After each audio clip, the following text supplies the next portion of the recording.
Hoy vamos a ver la generación per cápita y caracterización de residuos sólidos urbanos. Generación per cápita es la cantidad de residuos que genera una persona por día.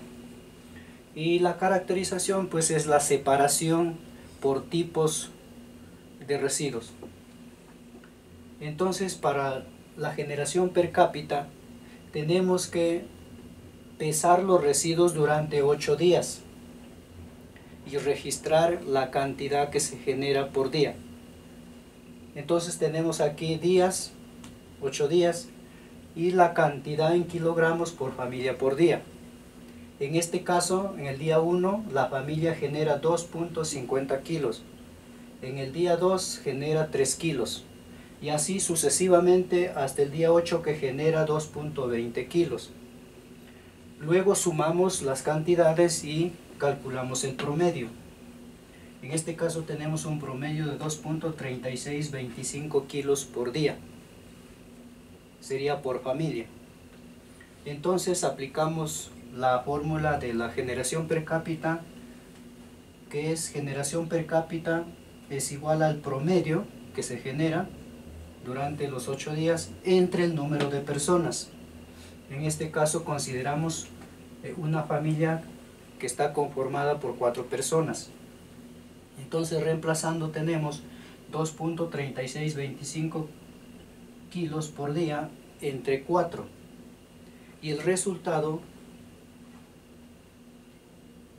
nos da 0.59 kilogramos por persona por día. Vamos a realizar el peso de los residuos referente a la generación de un día.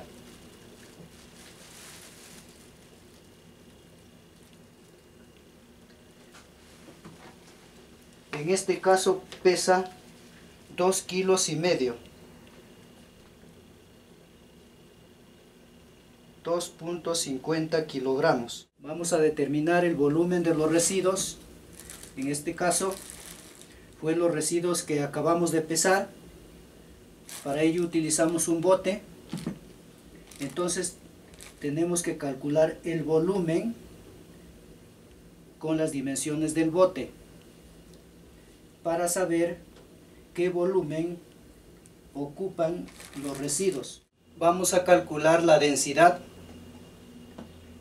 Tenemos el peso, es de 2.50 kilogramos. Tenemos acá la figura, que es un bote, que es un tronco de cono. Tiene como radio mayor 14 centímetros, radio menor 13 y una altura de 35 centímetros. Para calcular el volumen de esta figura, aplicamos la siguiente fórmula. Volumen es igual a 1/3 por pi por altura por radio mayor al cuadrado más radio menor al cuadrado más el producto de los dos radios.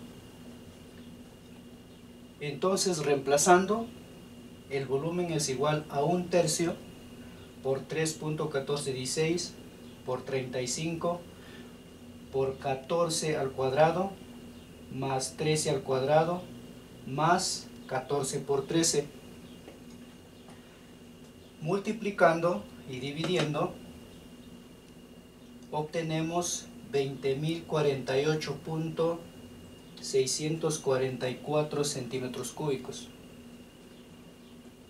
Entonces, convirtiéndolo a metros cúbicos, sabiendo que un metro cúbico es igual a 1.000.000 de centímetros cúbicos, obtenemos 0.020048644 metros cúbicos.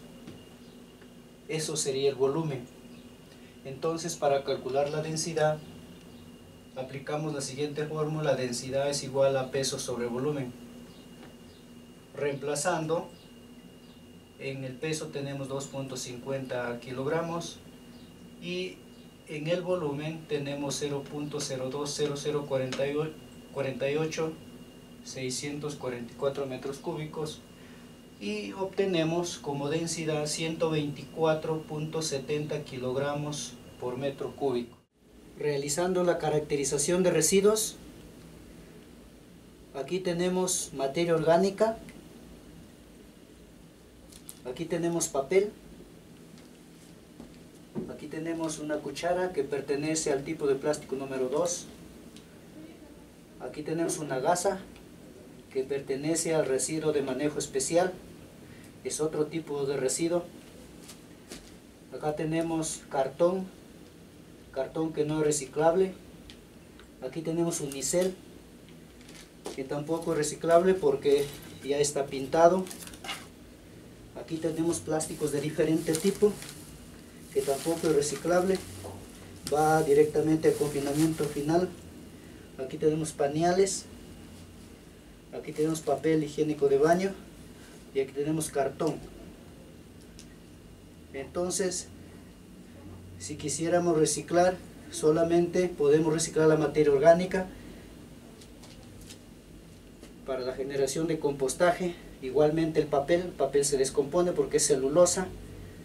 El cartón también hay mercado para el cartón. Entonces lo que se tiene que hacer es cada uno de estos componentes pesarlo por separado para saber la cantidad que generamos por día de cada uno de ellos. Procedemos a la identificación para la clasificación del plástico con la finalidad de reciclarlos. En el número 1 tenemos el PET, polietileno tereptalato. Para clasificarlos o para identificarlos tenemos que mirar el número en la base. Algunos traen en la base, algunos traen al costado de la base. En este caso está al costado, es el número 1. Entonces para reciclarlo, en estos casos solamente se recicla la botella. Para ello tenemos que quitarlo la envoltura. También tenemos que quitarlo las tapas, porque las tapas es otro tipo de plástico. Entonces, el PET solo y la tapa pertenece al número 5, que es el polipropileno.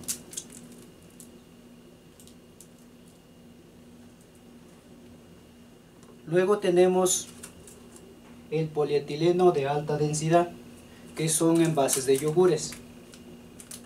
En este caso el número lo trae en la base, el número 2.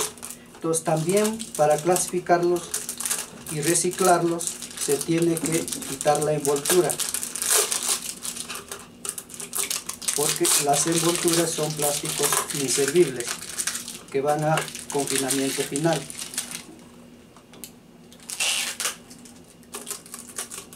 Tenemos el plástico número 2.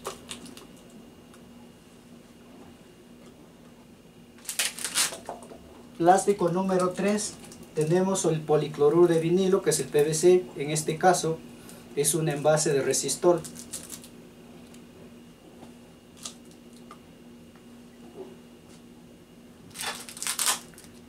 Luego tenemos el plástico número 4, que también viene en la base para identificarlos.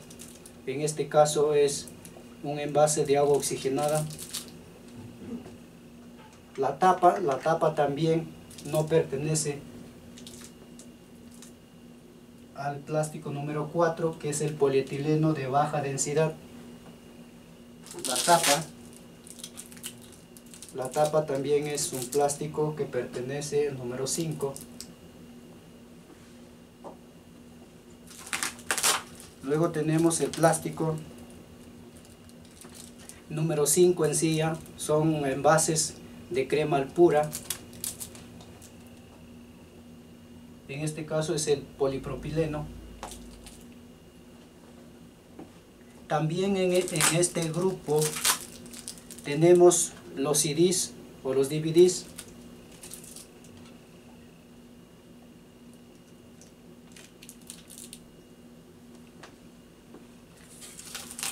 Luego tenemos el plástico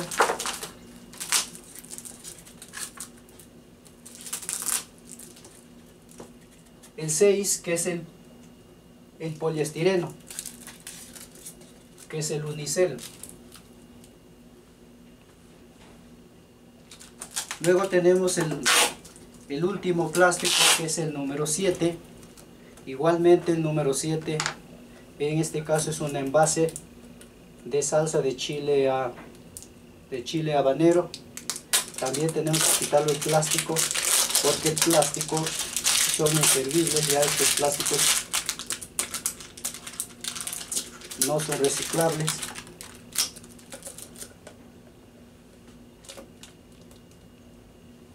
Entonces la característica de este plástico, que es el policarbonato, son plásticos que se presiona y vuelve a su normalidad. De estos tipos también tenemos platos o algunos envases que se meten al horno de microondas.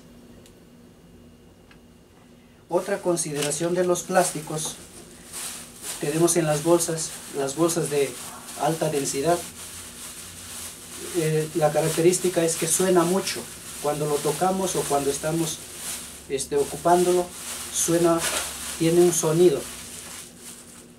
Y las bolsas de baja densidad no suenan, no tienen sonido. Estas bolsas mayormente los dan en las comerciales cuando las personas compran ropa. Otra característica de los plásticos, tenemos el plástico soplado. El plástico soplado se caracteriza por tener una costurita en los extremos, como si fueran dos piezas y lo hubiesen unido. Entonces esto es el plástico soplado. Y el plástico inyectado, pues en su fabricación se dice que es por inyección, tiene una marquita en la base. Hay muchas botellas, incluso el PET tiene una marquita en la base, que ha sido su fabricación por inyección. No tiene ninguna costura por alrededor.